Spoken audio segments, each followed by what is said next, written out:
Hey friends, welcome back to the channel. It is a beautiful sunny winter day out and we are going to go, well, Scott is going to go out to the apple orchard and start trimming up some of the apple trees. And I thought, well, I don't know a lot about trimming apple trees, and maybe you guys don't know a lot about trimming apple trees.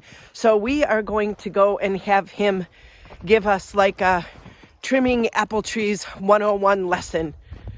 So let's turn the camera around and see what he's doing. We got about 4 inches of snow yesterday, but it is sunshiny now and it's probably about 20 degrees. It's so nice out. What you doing? I am adjusting the blade on this little handy saw. We're gonna trim some apple trees today. Yeah, that's the goal. It's a little bright out. I almost need sunglasses. Yeah, I put mine on. Yeah, so these are apple trees that came with the property. We've already started our kind of new orchard, the other side of the pond back there, and we'll continue to add trees back there. But what we had is that we moved in is there's a cherry tree over here that will have to come down, unfortunately, because it's shaded by this giant silver maple. And then this apple tree, I didn't like it. It was kind of like a red delicious, but worse. So it had like it looked kind of like it, but it had a thicker skin. It was more bitter. You know, we tried like letting the apples, maybe you needed the frost on them, but they just were kind of mealy, and I just don't like it. So I'm gonna take this tree out. Today? No, not today, but okay. At some point. But these 4 trees right here, including this one back here, this is a Wolf River apple. They're big, giant apples. If you have them, they're really good for baking. And it's in desperate need of some TLC for sure. You know, so there's some water sprouts on there. I gotta take out, and a few other things. So I'll try trimming that up a little bit. But because this tree gets those giant apples, it really weighs them down. So I really gotta, I'll talk about that a little bit. I gotta shorten the branches up a little bit so they can have, hopefully in a perfect world, they'll get a little bit stronger so they can support the weight of those big apples. But these 4 trees here, from my knowledge, it was kind of the original owner of the farmstead that planted them. It's the neighbor's brother. And then he ended up selling it to his daughter and then sold it to someone else. And then the previous owners that we bought it from were here for 18 years. So I'm guessing, and he said that these are kind of like almost like a Macintosh. This one here is really sweet. It's a great apple. That one's a close second. And then the other 2 are not far behind it, but they're really good tasting apples. So I really want to see if I can save them, but I know they're at least, 30 plus years old. So they're older tree. I'm not expecting a lot out of them. Plus, they probably haven't gotten any kind of trimming or pruning or no, not care. At all. Like it doesn't, I mean, that one, those 2 kind of have a little bit. So I like to, when I prune my, there's a couple of philosophies on trimming trees or, fruit trees. You have your central leader or this kind of goblet effect, and they kind of have that. And essentially what you're doing is you're kind of like making a goblet or a kind of a open center space, so that way you get sunlight in there, you get more airflow, which reduces like disease and things like that. So it just, I'm not necessarily looking for a ton of apple production. These guys, just the 2 years we've been here, have produced a lot of apples already. So it's more than what we can handle at this point. So it's really, I just want to kind of bring them back to health a little bit and I'm hoping 5 more years out of them until our orchard starts to take over, because they're only going to be in year 1. So that's going to take 5 years before they really start producing any sort of fruit. So that's kind of the transition time. Like if I can prune these to the fact of getting 5 years out of them, we'll be doing good. And I'm hoping we'll get longer, but they're old trees, and I don't know how long apple trees can live, to be honest. In some of these, they have some rotten spots on them and things like that. But if you come on over here, I'll show you kind of what I'm going to start to do.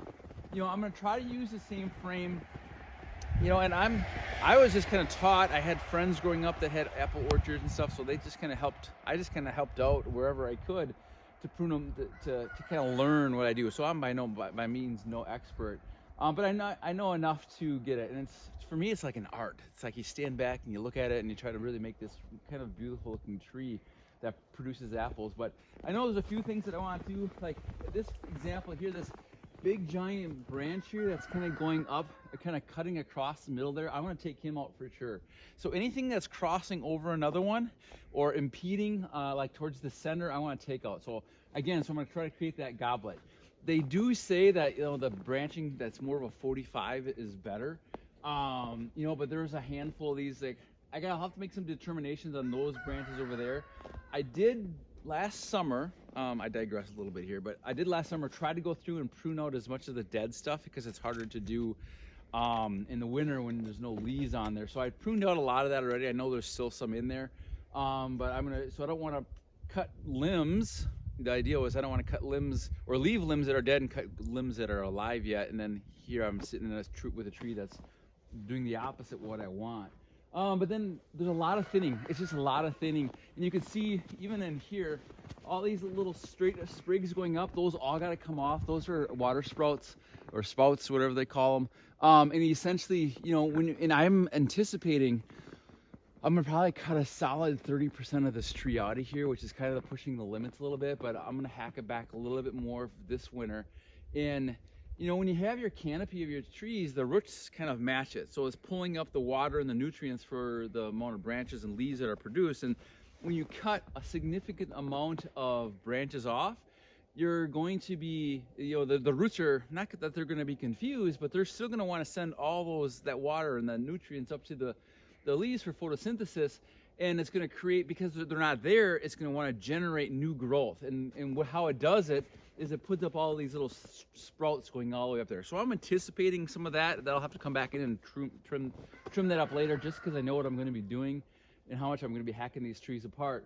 But essentially, I'm going to do a major thinning on these to get them to, and if we don't have a lot of apples this fall, I'm okay with that, you know, just because I know they will produce again in the future just based off the last couple of years.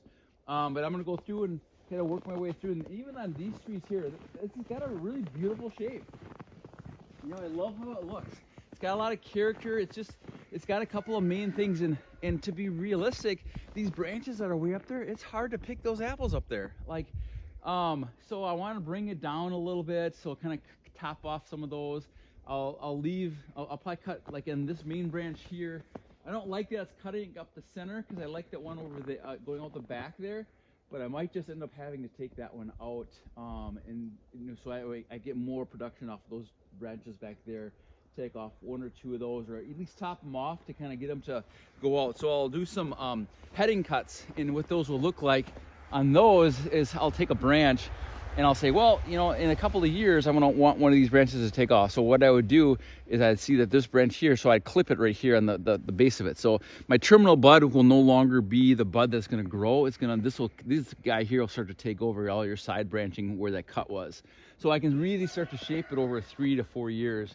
We had a crab apple at the other house that the previous owners, I don't know what they did, but it was literally a one-sided tree. So over the course, it had no branching towards the south, which is to my advantage because of obviously the sun. But what I did over like 4 years is I just kept doing those heading cuts, and I was able to recreate this tree. So I trimmed the backside from growing anymore that way, and I really allowed the south side to grow. So I reshaped it in a matter of a few years. So you can do a lot, you know, in the course of 2 or 3 years by, you know, thinning cuts. You're gonna take them off right at the branch there.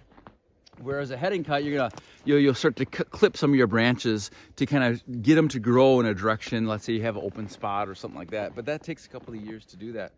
But yeah, so I like a lot of like the main structure of this tree. It looks healthy overall. There's just a lot of, you know, you can tell it hasn't been trimmed in 20 plus years. So you're gonna have some major growth that you're gonna have to take out. And unfortunately, I don't like to use a chainsaw, but I'm gonna have to. So what I'll do on some of these, and just for example, some of those bigger ones, I'll actually take, on the bottom side, I'll kind of pre-cut it and then cut it down. So that way, if it breaks, it won't peel my bark all the way back. So I'm gonna try to limit that as well. And then I'll come back in and make like a little stubby cut, so you don't have the weight of that branch that tears up that bark. I prefer to use hand saws or pruners to get a nice crisp cut. I sharpen them all, or in the last day or so I've been sharpening them, anticipating starting this whole process to prune these trees out. But that's kind of the goal, the main goal. Right, so like I said, I was kind of standing back and I'm looking at like what branches do I want to take, and I don't want to, but I think I need to. Okay, let's just leave it at that. I'm gonna take this branch out right here. Okay. All right, that was bad. But so this one is going basically cutting across the center here and then kind of going up, and that's where it was just most likely grew that way because it was open canopy in the middle. But I don't like that one at all. Okay, so that one's gonna come out. But then I was looking back right kind of behind me here. This one here is kind of cutting back over there and it's interfering with that one there. So I gotta, once I get this one out, I'm gonna start to look at like what other trees can I start to take off. But there's tons of these little kind of water whatever sprouts. Limbs. Yeah, so like these guys here, I'm gonna cut them. And where I'm cutting them at, can I come over here? You can actually see some really good growth. This, I don't know if you can zoom in right here. So this here's that collar. You can see there's like a little divot in the middle. So we essentially, where all these branches are attached, I'm cutting them off flush with the tree. So that way it'll heal over really, really nicely. I'm not gonna dig into the tree. So I'm cutting them off at the collar or somewhat close to the tree.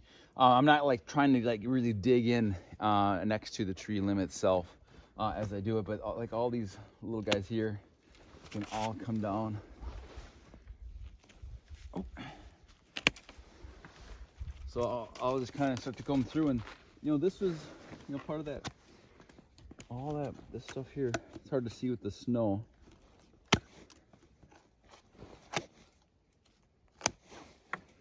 I'll come through. And what do those little why do those little branches grow like that?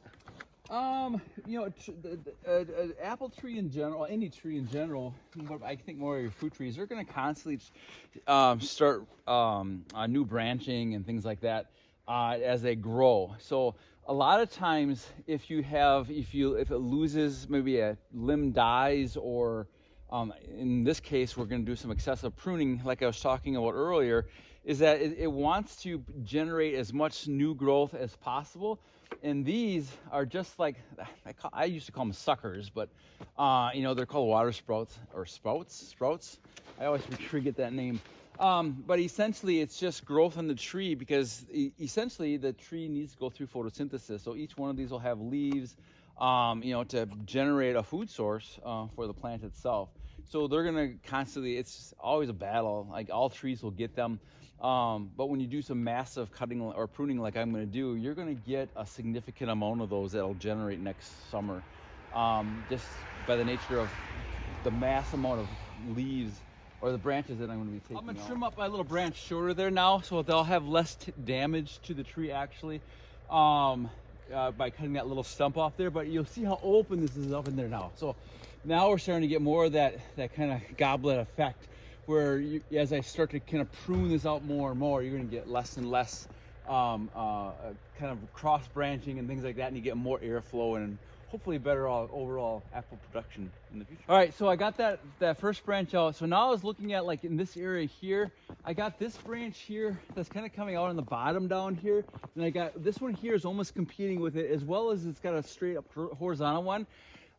So I like this one up above it a little bit, so I think I'm going to take this branch off here just because these two are competing, it looks like. And then hopefully this will get a stronger branch, and I can always look like there might be some growth here. I might leave to see if I can get a branch coming out here in a year or two. So that's my next plan. I know it's going to be an aggressive cut, but I got this branch back here I like, and I like that this one is coming out here off of there. And then I'll deal with that one here in a little bit, but this I believe is going to be my next cut right now.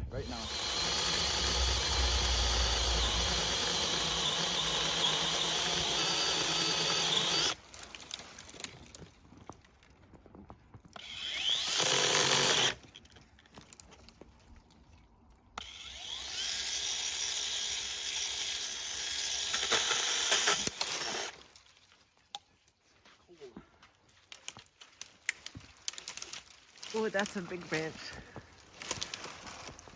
I'm getting out of the way.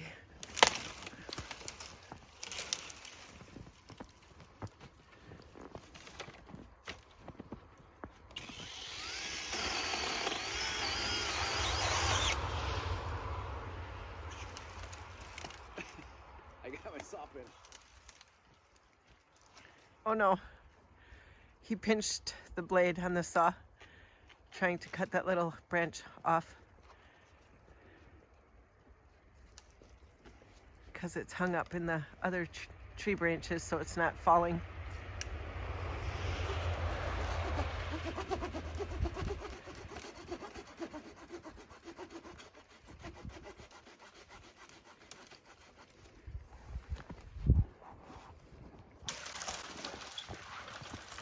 Oh, there goes the ladder. Look at how big that branch is.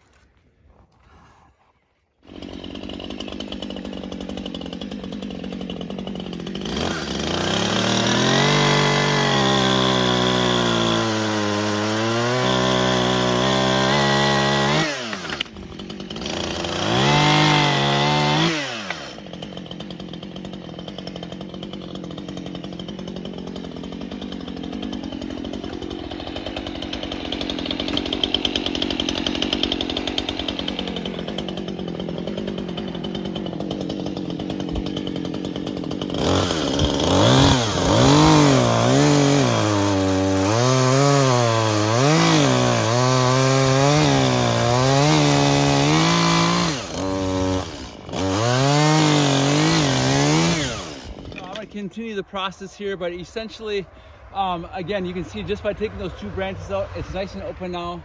I got this one branch coming out this way that I'll start to clean up. I got a couple of branches that are going to fill in here. I'll start to address the other side of the tree, again those big tall vertical branches.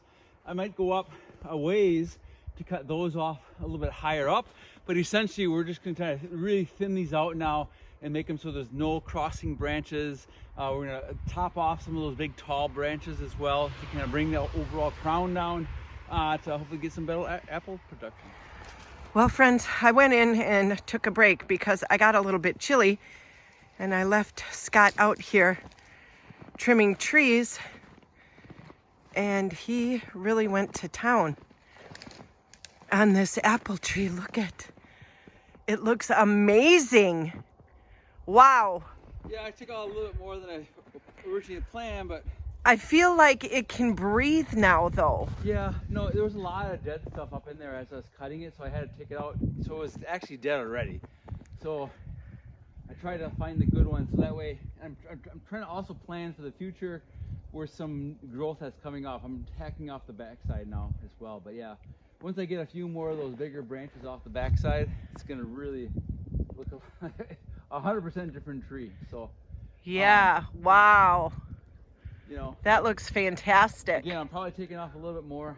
You know, like you don't know till you get into it and how their branches are overgrown and things like that. But you know, my goal is to make a healthier tree in the long run. But it looks fantastic. Wow, that's a lot of work you're gonna have to clean up now. Good thing we got a chipper. Good thing we got a chipper, yeah. All right, is there anything that you want to add before we sign off? No, not really, other than, you know, when I'm looking at these trees, I just got a sawdust in your eye? Yeah, from my hat. You know, so like this is the, like when you're pruning trees, this is the hard decisions you got to make. Like I took out these 2, like I think they're old water spouts here. They're going straight up. I'll cut those off flush. I like this one here coming up from a 45, but then there's this big long one that's going up there and that big long one there, and I got to make a decision like how high up do I want to cut those to bring them back down.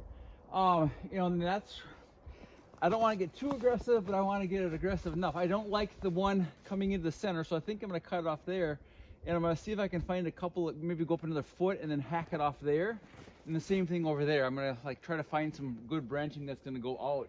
Sure. And just cut it off temporarily. And like worst case scenario, you know, I end up killing more of the tree, but they're so old already, like they're not being that productive. So the way they were. So, you know, that's how I'm looking at it, is like if we can get, like I said, if I can get this tree to produce more apples over the next 5 years, I'll be happy. Right. You know, and right now, you know, I think it's hit or miss with what we had. It was just so overgrown. Yeah. And we had a lot of like fungus and stuff on the apples this year that, you know, I think it's because it was just, there's no airflow. So I'm hoping that even if we have less apples, we'll still have a better apple at the end of the day. In the long run. That's really my goal. You know, and I think these trees will be a little bit less aggressive of a trim. But then again, I look at them, I'm like, yeah, there's going to be some in there that I gotta just, the ones that are heading towards the center, I gotta cut out. But again, hard decisions. I don't know if they're right or wrong. I'm just trying to visualize the whole, like, so it's not an ugly tree either, right? Right. So that's part of it. So just kind of going through and making the best cuts, I think, that the tree should be. And I'm sure people have different opinions on how you do it, but I'm just doing my best. Awesome. Thank you. You're welcome.